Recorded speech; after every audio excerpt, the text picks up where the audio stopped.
કોઈ પણ સંજોગો આવે ક્યારેય પણ એમના જીવનની અંદર દોડધમ એ આપણે જોયો નથી.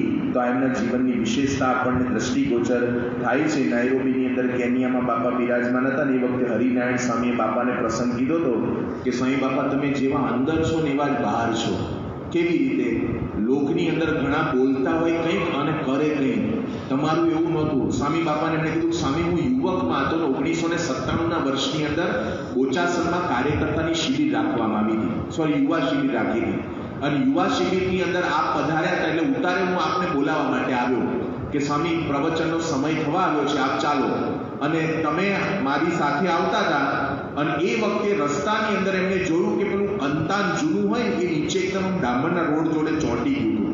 એટલે રેતી જેવો સામાન્ય રોડ હતો ઉબડખાબડ, એની અંદર ચોંટી ગયો. તો મહંત સ્વામી મહારાજે આમ વાંકા વળી પેલું કંતાનનો કોથળો ઉખેડવા માટે તૈયાર થઈ ગયા.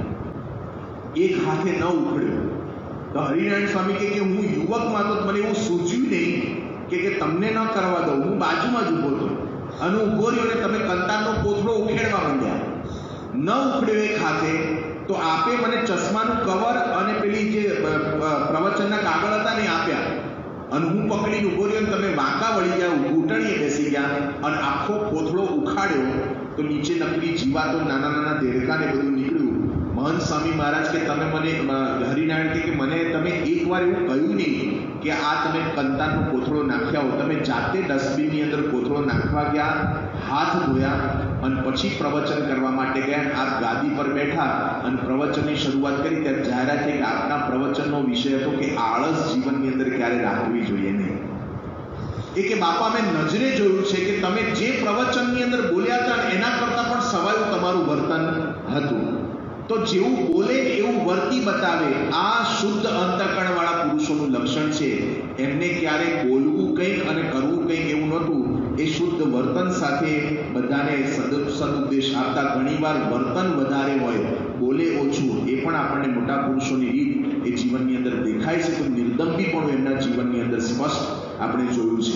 અને સાથે સાથે મહારાજે એ પણ કીધું કે એમના જીવનની ભક્તિ જ્યારે જોઈએ ને ત્યારે એવું લાગે છે કે ભગવાનના પ્રત્યક્ષ ભાવ સાથે જમે. ગુણાતીત સત્પુરુષોના બધાના જીવનની અંદર આપણને આ વસ્તુ દેખાય છે.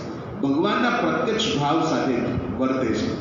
ઘણીવાર આપણે ઘરની અંદર બાપાની આજ્ઞા છે તો ઘર મંદિરમાં થાળ કરીએ છીએ, આરતી કરીએ છીએ, ભક્તિ કરીએ છીએ, માળા પ્રદક્ષિણા, પૂજા કરીએ છીએ, દંડવટ કરીએ છીએ, બધું કરીએ છીએ. પણ ઘણીવાર જો આપણી સોદાબાજીની ભક્તિ થઈ જાય છે કે ભગવાન હું આટલું કરું તો મારું આટલું કામ થવું જોઈએ, એવું નહીં. આપણે ઘણીવાર પેલી પ્રાર્થનામાં ગાઈએ છીએ, હેતુ રહિત ભક્તિ તવ ચરણે દેજો રોમે રોમ ભરી વંદન કરીએ પ્રભુ ભાવ ધરી. ભગવાન પાસે આ માગવાનું છે કે હેતુ રહિત ભક્તિ થાય. પણ આ ગુણાતીત સત્પુરુષો તો હેતુ રહિત ભક્તિ જીવન પર્યંત કરે છે. એટલું જ નહીં, પ્રત્યક્ષ ભાવ સાથે કે ભગવાન સાક્ષાત મારી સામે બિરાજમાન છે. પ્રમુખ સ્વામી મહારાજ મિડલ ઇસ્ટમાં વિચરણ કરવા માટે ગયા ને એરપોર્ટ પર પેલા કસ્ટમ ઓફિસરે પૂછ્યું કે સ્વામી આ શેનું પ્રતીક છે? પ્રમુખ સ્વામી મહારાજ ધડાકા બંધ બોલ્યા કે આ પ્રતીક નથી, આ તો સાક્ષાત હરિકૃષ્ણ મહારાજ છે. અરે કેટલા ભક્તિ ભાવથી આપણને દેખાય. થાળ ધરાવે. આપણા અધ્યાત્મ જીવન સ્વામીનો જ પ્રસંગ છે કે એ પૂજારી સંત તરીકે બાપાને પરદેશ યાત્રાની અંદર સેવામાં ગયા હતા અને સ્વામી બાપાએ આમ ત્યાં આગળ શીરો ધરાયો હતો અને શીરો ધરાય સ્વામી ઘડીએ ઘડી એમનો હાથ નીચે કર્યા કરે, નીચે કર્યા કરે. આમ મોઢા આગળ એમને થાળ રાખ્યો હતો. સ્વામી કે ભગવાન હાથથી જમે, મોઢેથી ડાયરેક્ટ ન જમે. તો કેટલી સૂક્ષ્મ ભક્તિ છે. આપણને ઘણીવાર વિચાર નથી આવતો. આપણા પૂજારી સંતો અહીંયા પ્રત્યક્ષ ભાવ સાથે ભગવાનને થાળ ધરાવે. શીખ્યા ત્યાંથી બાપામાંથી શીખ્યા અને બધા ભક્તિ ભાવથી થાળ ધરાવે. એકદમ વજનદાર થાળ હોય. ઘણીવાર આપણે ઘરની અંદર થાળ ધરાવીએ ને તો કેટલાક શું કરે, એક ભાખરી મૂકે, આટલું શાક મૂકે, આટલી દાળ, આટલા ભાત, પાણી મૂકે તો એટલી ટબુડી પાણી મૂકે. તો સમજો ખરા 5 જણાને એક ભાખરી કેમનું પૂરું થાય? અને ઘણીવાર આપણે એક એક જણ 7-7 ભાખરીઓ દબાવતા હોઈએ છીએ. તો આપણને પ્રત્યક્ષ ભાવ નથી. આપણે ઘણીવાર બહારગામ ગયા, કોકના લગ્નની અંદર જમતા હોઈએ, અંગુર રબડી ખાવ, બાસુદી ખાવ, સ્પ્રિંગ રોલ ખાવ, તે વખતે યાદ આવે ઘરમાં મારા ભગવાન ભૂખ્યા હશે.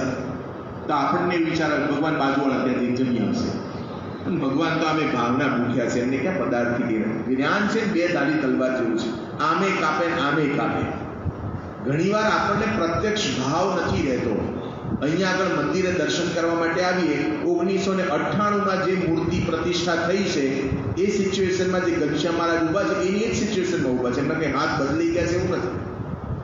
પણ આપણે જોજો ઘણીવાર દર્શન કરીએ, પ્રાર્થના કરીએ, સંકટ આવે ત્યારે જે પ્રાર્થના થાય એવી બીજી રીતે પ્રાર્થના નથી થતી, એવી ભક્તિ નથી થતી. પણ દર્શન કરવા માટે કેટલાક તો ઘનશ્યામ મહારાજના ખંડમાં હોરો ઘૂસે ને કવિ કસમાના ખંડમાં બહાર નીકળે, લટક સલામ કરતા નીકળે. હાથ જોડી દર્શન કરવા માટે જઈએ ઘણીવાર તો આંખો બંધ કરીને દર્શન કરીએ. હવે બહાર જ્યાં આંખો બંધ કરવાની છે ત્યાં ખુલ્લી રાખે છે, અહીંયા આગળ પૂજારીએ કેવા શણગાર ધર્યા છે, કેવા ઘરેણા પહેર્યા છે, કેવા વાઘા પહેર્યા, એ નિહાળવાના હોય છે, એ દર્શન કરવાના હોય છે. પણ અંતરમાં પ્રત્યક્ષ ભાવ નથી ને એટલે યથાર્થ ભક્તિ થઈ શકતી નથી. ઘણીવાર પૂજા કરવા માટે પણ જોયા છે તો પ્રત્યક્ષ ભાવ સાથે એ લોકો ભક્તિ કરે છે, સેવા કરે છે. એમની વિશેષતા મહંત સ્વામી મહારાજ એકાદશી દિવસે અહીંયા આગળ ઉપવાસ અને બહાર દર્શન નહીં તો સેવકને કીધું મારે ઠાકોરજીના થાળમાં જવું છે. તો બપોરે 11:30 વાગે ઠાકોરજીના થાળના દર્શન કરવા માટે આવ્યા. ભગવાનને બધી વસ્તુ ધરાઈ, બીજા સંતો બાપાને પ્રસાદ ઠાકોરજીને ધરાવતા હતા. સ્વામી બાપાએ બેઠા બેઠા હાથ જોડી ભક્તિભાવથી જાણે પ્રત્યક્ષ જમાડતા હોય એ રીતે દર્શન કરતા કરતા બેઠા હતા. તો પ્રમુખ સ્વામી મહારાજ અને મહંત સ્વામી મહારાજ પ્રત્યક્ષ ભાવ સાથે ભગવાનની ભક્તિ કરતા હતા અને આજની તારીખે પણ કરી રહ્યા છે.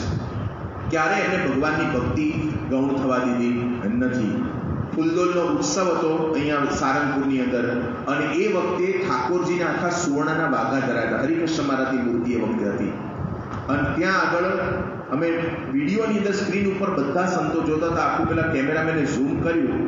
નિર્ભય સ્વામી બાજુમાં હતા અને ઠાકોરજીની સેવા એટલે બાપાના હાથમાં પિચકારીને બધું આપતા હતા.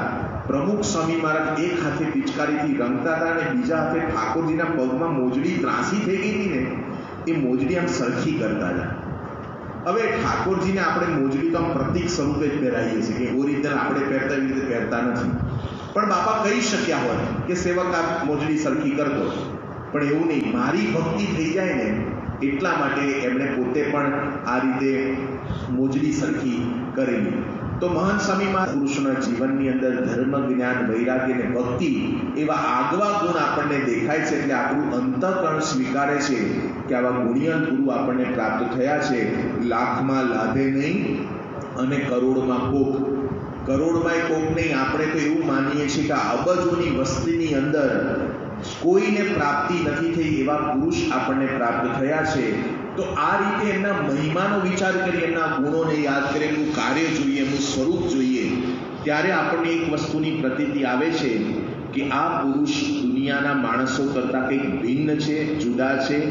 લાગે છે આપણા જેવા જ, વર્તન પણ આપણા જેવું જ લાગશે. ઉઠે છે, ખાય છે, પીવે છે, બેસે છે, સૂઈ જાય છે, બધું જ કરે છે, પણ ભો ફેર છે. આની અંદર સાક્ષાત મહારાજ બિરાજમાન છે. એ સદગુણોની ખાણ છે. એટલા માટે સાક્ષાત શ્રીજી મહારાજ એમની અંદર સાંગોપાંગ રહ્યા છે એવી ભાવના આપણા અંતરની અંદર જન્મે તો એમના જેવા ગુણો છે ને આપણા જીવનની અંદર આવી જાય. મહારાજ અંજન શલાકા વડે તેઓ જ્યારે શાસ્ત્રીજી મહારાજના તેજસભર નેત્રોનું અનાવરણ કર્યું ત્યારે દ્રષ્ટિ ખુલી ગઈ કે જેનું રસપાન કરવા સ્વામીશ્રી સદાય તરસ્યા રહેવાના હતા. આ ક્ષણને ઉપસ્થિત જનમેદનીએ અપ્રતિમ હર્ષોલ્લાસ સાથે વધાવી લીધી.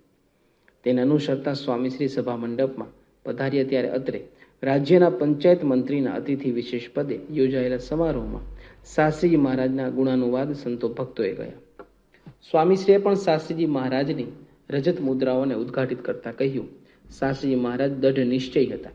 તેઓની પાસે પૈસા નહોતા, રાજસત્તા નહોતી, છતાં આયોજન કર્યું તે પરથી તેમના આત્મબળનો ખ્યાલ આવે. આ પ્રસંગ યાદ રહેશે. તેને અંતકાળે શ્રીજી મહારાજ, શાસ્ત્રીજી મહારાજ દર્શન દેશે. આજે કોઈ અલૌકિક મોજમાં આશીર્વાદ પાઠવી સ્વામીશ્રીએ આ અવસર સૌના અંતરમાં ચિરસ્થાયી કરી દીધો. તારીખ 21 એપ્રિલના રોજ સારંગપુરથી રોહિશાળા પધારેલા સ્વામીશ્રીના હસ્તે અત્રે નગા લખાની જગ્યાના મહંત શ્રી આંબા ભગતે સદાવ્રતનો સ્તંભ રોપાવ્યો. બેસુમાર ગીર્દીમાં જનસેવાના આ કાર્યને વેગ આપી સ્વામીશ્રી જાણીલા અને બોચાસને લાભ લેતા અટાદરા તરફ ગતિ કરી રહેલા.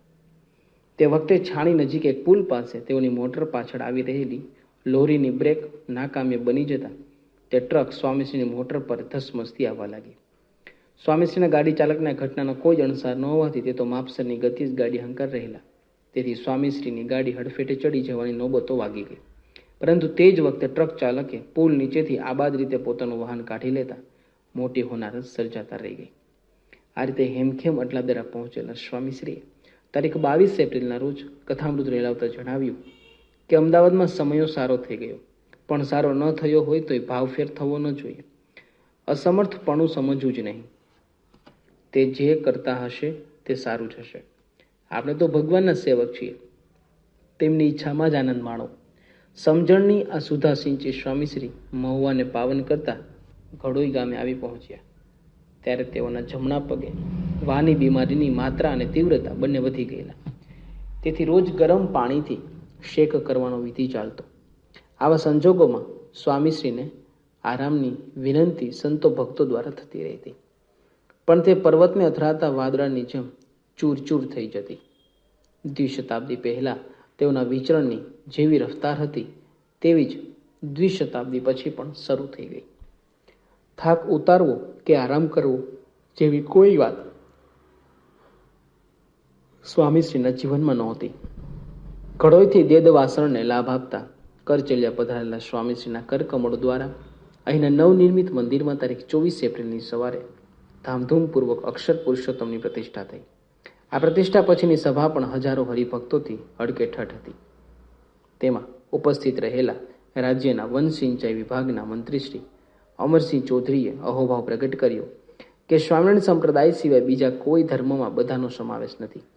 ગુજરાતમાં આંદોલન ચાલતું હતું. પૂજ્ય સ્વામીશ્રીએ દ્વિશતાબ્દીના છેલ્લા દિવસે પ્રવચન કર્યું કે ગુજરાતમાં શાંતિ થઈ જશે. 102 દિવસથી મુખ્યમંત્રીશ્રી તથા અમે પ્રયત્ન કરતા હતા, પણ જે આંદોલન બંધ ન કરી શક્યા તે પૂજ્ય પ્રમુખ સ્વામીના એક આશીર્વાદથી સવારે બંધ થઈ ગયું. ગુજરાત પર તેમનો સૌથી મોટો ઉપકાર છે. આ પરિસ્થિતિમાંથી કોઈ બચાવી શકે એમ નહોતું. જો નુકસાનની ગતિ ચાલુ રહી હોત તો અમને ભય હતો કે ગુજરાત 10 વર્ષ પાછું ઢસડાઈ જશે, પણ પૂજ્ય સ્વામીશ્રીએ ગુજરાતને 10 વર્ષ પાછું ઢસડતા અટકાવ્યું. જે રાજ્ય ન કરે તે પૂજ્ય સ્વામીશ્રી કરે છે. સ્વામીશ્રીના આ કાર્યોને કદ દિન પ્રતિદિન મોટા થતા રહેતા. આજે તેનો વધુ એક પુરાવો સૌએ હર્ષોલ્લાસ સાથે વધાવી લીધો. કરચલિયાની ભગવાનની ભેટ આપી સ્વામીશ્રી બારડોલી, ઉકાઈ, વ્યારા, કપૂરા, શ્યાદલા થઈને તારીખ 25 એપ્રિલના રોજ સુરાલી પહોંચ્યા. અહીં એક હાડ વૈદ્ય તેઓના ઢીચણના દુખાવાનું નિદાન કરી 2 મહિનાના ઔષધનો ઉપચાર આપ્યો. તે લઈ સ્વામીશ્રી મઢી થઈને સાંકરી આવી પહોંચ્યા. અત્રે તારીખ 26 એપ્રિલની સવારે નવી બંધાતી ધર્મશાળાનું નિરીક્ષણ કર્યા બાદ તેઓએ ત્યાં જ પડેલા રેતીના એક ઢગલા પર બેસી કથામૃત રેલાવ્યું. મહોત્સવના ભવ્ય મંચ કે ધૂળના ઢગલા સ્વામીશ્રીને બે એક સમાન હતું. પોતાની સમતાનો આસ્વાદ સાંકરીને ચખાડી સ્વામીશ્રી બારડોલી મગુબરાને લાભ આપતા તારીખ 27 એપ્રિલના રોજ વેશમાં પધાર્યા. છેલ્લા કેટલાક દિવસોથી સેવામાં રહેલી અજમેરા પરિવારની મોટર અહીંથી હવે મુંબઈ તરફ ફરવાની હોવાથી સ્વામીશ્રી તે ગાડીના ચાલક અહેમદને આશીર્વાદ આપતા કહ્યું, તમને કંઈ તકલીફ પડી હોય તો માફ કરજો. એક ડ્રાઈવર માટે ધર્મગુરુના આ આદર ઉદ્ગાર સૌને નવાઈ ભર્યા લાગ્યા, પરંતુ સ્વામીશ્રીને મન કિંમત માનવની રહેતી, તેથી સામાન્ય વ્યક્તિ સાથે પણ તેઓ વ્યવહાર સ્નેહ સૌજન્ય સભર જોવા મળતો. આજે તેનો સ્વાદ ચાખી પેલો ગાડી ચાલક ગડગડો થઈ ગયો.